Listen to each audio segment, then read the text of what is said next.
Welcome to this week's video. Today we are going to take a look at personal pronouns in Czech and how they work with different cases. It will be a brief excursion because this topic could go on and on and on. In this video I will explain why do we have sometimes three forms of one personal pronoun for one case. We will take a look at some examples and at the end you can look forward to an easy exercise. For example, if you need to translate you, the informal you in Czech, and you know that you need the accusative case, for instance, you would find out that you have two forms, that you have tě and tebe for the accusative case. Today I will explain why we have two for this particular case, for this particular pronoun, when to use which, and there will be plenty of examples. Jdeme na to. Ahoj! Vítejte na mém kanále Czech by Zuzka, kde vám pomocí angličtiny vysvětluju českou gramatiku. First, let's review what is a pronoun. A pronoun is a word that substitutes a noun or a noun phrase. We usually use it to avoid repetition. If something was previously mentioned, we refer to it in the next sentence with a pronoun. Personal pronouns refer to objects or people. So instead of saying I see Peter, we can say I see him. Vidím Petra, vidím ho. But sometimes we could say jeho vidím.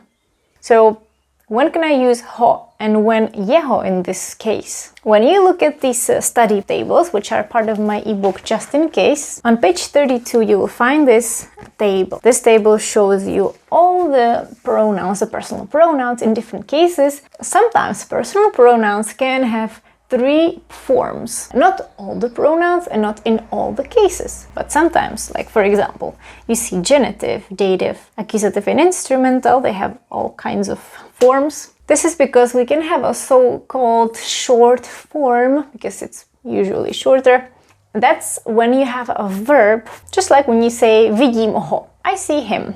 Then we can have a long form that's slightly longer, and that's a special form that comes after a preposition. So for example, an accusative case has all kinds of prepositions, like pro. Je to pro něho. Is this for him?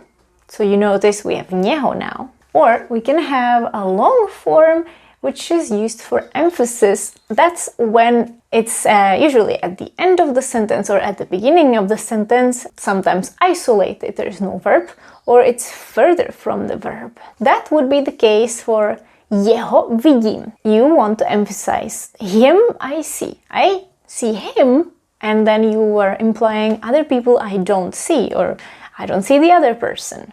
Jeho vidím. Yeah. So in Czech, you can use these special forms to emphasize. Also, different intonation helps, but you might know that Czech is not as melodic as English or Italian, for example. So like I said, we are going to take a brief excursion into these personal pronouns, and we will start by the accusative case. First, let's see how the personal pronouns work. For the accusative case, I'm going to use blue color because this is what I use in my ebook as well. Blue is for the accusative case. For example, I can say mám ráda čaj, I like tea. But if we mention that before and I want to say I like it, in English you say it, but in Czech we have genders, three genders, or technically four. Čaj is masculine, then čaj. So I will be saying I like him. So you would say mám ho ráda. Also the word order would change. If we have a choice, we would usually not leave the pronoun at the end, unless we want to emphasize it. So mám ráda ho doesn't sound right. Instead of čaj, we say ho here, and we put it right here. Mám ho ráda. Nemám ráda kávu. I don't like coffee. Coffee, káva, ta káva. That's feminine. And I'll be saying I don't like her. That would be, when you look at this chart here, nemám ji ráda. Also, we don't keep it at the end unless we want to emphasize it. Nemám ji ráda. Znám Petra a Marušku. I know Peter and Maruška. I will say I know them. That is znám je. And since we have only one other word in this sentence, we'll keep it at the end. It's not a problem. Dám si pivo. I'll have a beer. Pivo is neuter. So I will say I'll have it, but careful, not necessarily to.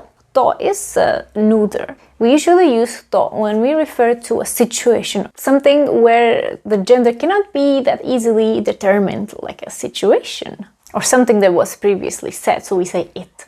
But pivo, it's clearly neuter, so that's, according to the chart, is ho as well, the same as masculine.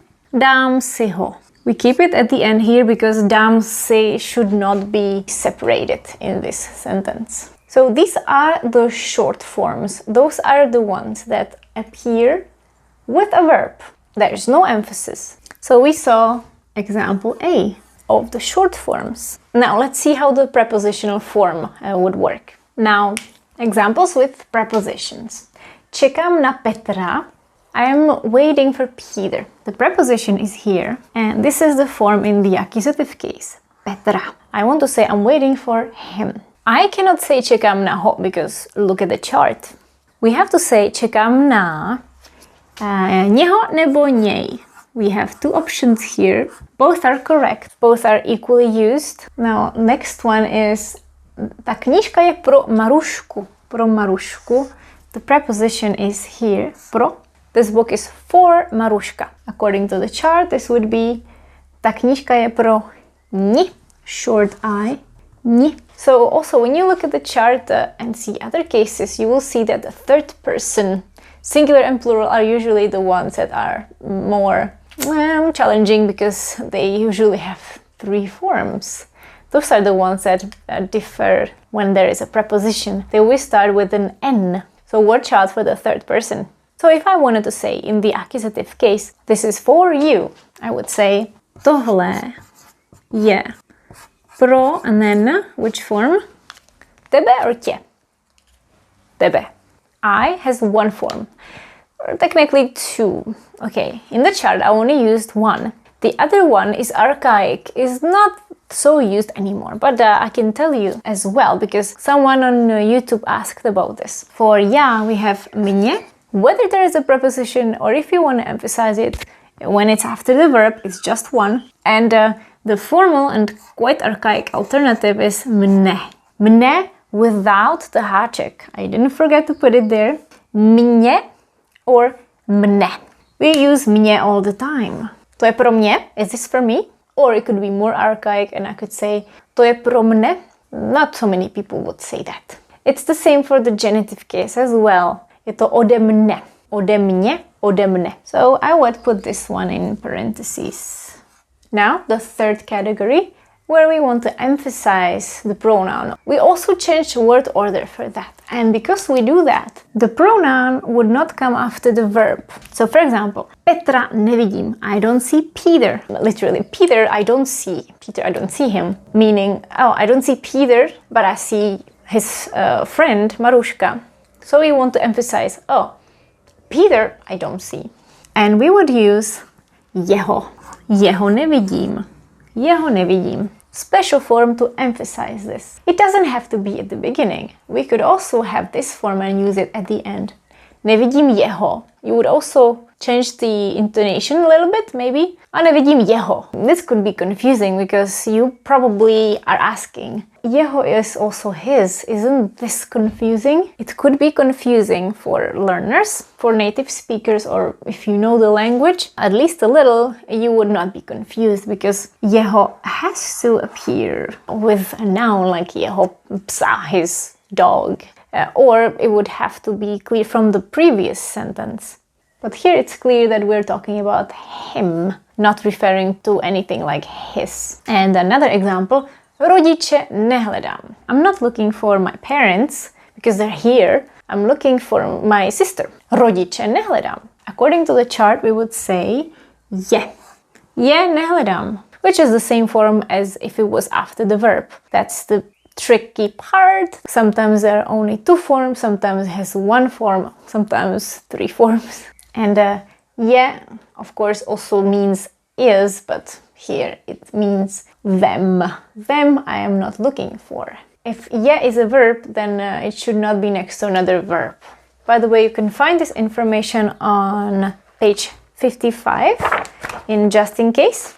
This is the introduction of the pronouns, and in every chapter, in every case, there is also several exercises and explanation of the pronouns for that particular case. So if you don't have my ebook yet, check it out. And did you know that my ebook celebrated its first year anniversary? It had a birthday, and that's why there is a special discount. It's quite a big discount. I'm usually not that generous, but because this is a special time for my ebook, there's a special price for it. So it's a good time to get it if you don't have it yet. Let's move on to the dative case, which I mark with red color. So if you have my ebook, you can go to page 115 in the main book. And here I also explain how the pronouns work. I modify some of these examples from this page, but the structure is the same. We're also looking at 3 different types of pronouns. When you look at the overview, you see that the dative case has all kinds of forms again. The first form is the short form that goes after the verb,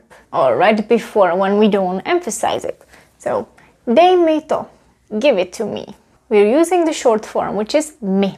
Or řekneš jí to, I forgot to mark it here. Řekneš jí to, will you tell her? Říct in Czech needs the dative case when it refers to a person, that you say something to someone. Řekneš jí to, řekneš jí to. It's very important to mark the long accent, jí, because the accusative case would be j. So j versus jí. Now, when there is a preposition, some forms are different, such as me. Přišel jsi kvůli mně. Kvůli is the preposition. Did you come here because of me? Did you come because of me? And notice that the form is longer, mně. So mně is to me, the long form after a preposition. Or půjdu k ní. I'll come see her. I'll come to her place. Půjdu k ní, also long. Remember what I told you about the third person after the preposition, there is an N form, starting with N. And the last type of the personal pronoun is the one that we use for emphasis. Usually isolated a little bit further from the verb. Tobě nic říkat nebudu. I'm not gonna tell you anything. You, I'm not gonna tell anything. Tobě nic říkat nebudu. I want to emphasize, I'm not telling you because you tell everybody else. I'm gonna tell this to my other friend. A jemu si to říkal, and you tell him, and him, did you say that? So we use jemu instead of mu. Clear? Look at the locative case, which might pleasantly surprise you because it has only one form, prepositional. So actually I should not be writing A here, but I should put B to correspond with this video, because the locative case always has a preposition. If you didn't know this, it's very important to remember. How to spot the locative case is quite easy, because you learn the prepositions that go with it. For example, o, po, na. And you will know that if there is a specific verb and that preposition, that will be the locative case. So that's why we only have one form for every pronoun in the locative case. So let's take a look. By the way, this is from page 94. Mluvíme o tobě. We are speaking about you, o tobě. You see the preposition here, o. Stýská se mi po nich. I miss them. This is a special construction that means I miss them. This is dative, by the way. It's a very strange construction. Půjdeme po vás. We will go after you. We'll follow you. We'll go after you. Půjdeme po vás. That's it.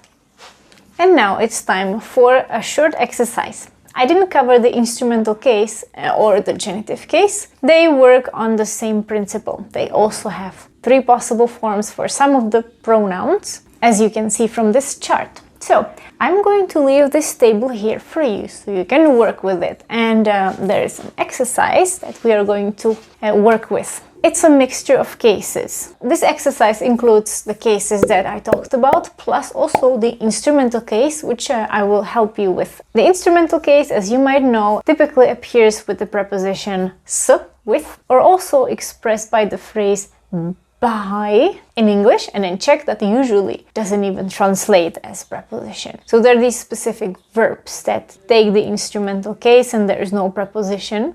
So the first sentence is, he inspires me, as in, I'm inspired by him. So we have this by, which is the instrumental case. It's not emphasized, there is no preposition, so it would be jím.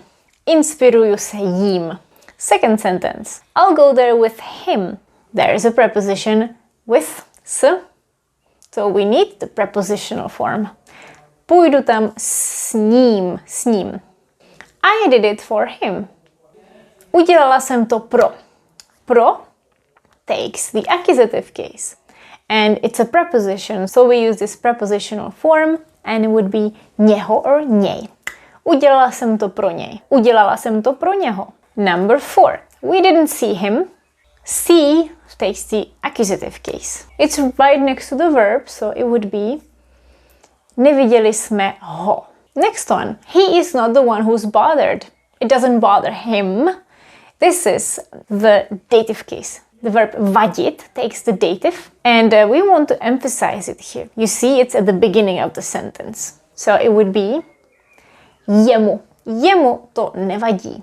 Number 6. Have you heard of him? Have you heard about him? The preposition o, in this case, takes the locative case. It could also take the accusative, but not with this verb. Slyšeli jste o něm? Here is easy because we have only one option. And the last one. I didn't know him. And we're emphasizing it. You see it at the beginning. I didn't know him. And that would be jeho. Jeho jsem neznala. Perfect. I believe that this video helped you a lot. It shed a lot of light on all these pronouns. A quick reminder, my ebook Just in Case is available with a generous discount. I'm showing you these books, which is the ebook which I basically printed. It's the ebook that you can download and then go to a print shop or send it to an online print shop where they will print it for you and bind it, and then it works as well as a book. Also, the number of the page corresponds with the PDF page, because I know how frustrating it is when it doesn't. To je ode mě všechno. Mějte se krásně a uvidíme se za týden.